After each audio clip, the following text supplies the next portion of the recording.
These are no ordinary pliers. These are Zipper Stop Pliers. If you're installing zipper stops, this is a tool you will want. They can install different zipper stops and are able to remove teeth as well. They can be used to install a wide variety of top and bottom stops on zipper chains.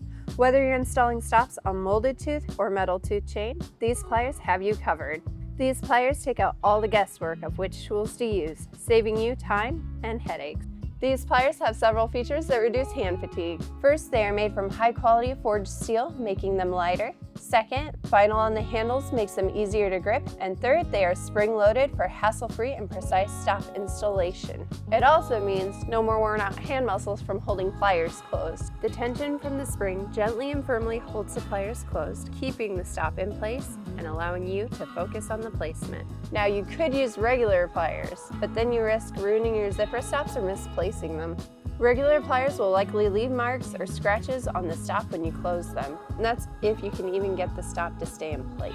Most of the time, the stops will slip out of position when using regular pliers. This leaves your hand exhausted and most likely will lead to poor installation of stops. But the zipper pliers have special jaws for securing the stops. Our pliers are available at Sailrite.com, so get yours today to prevent all those mishaps and make your project look as professional as possible. To make it easy, we've linked it in the description below. Thanks for watching. See you next time.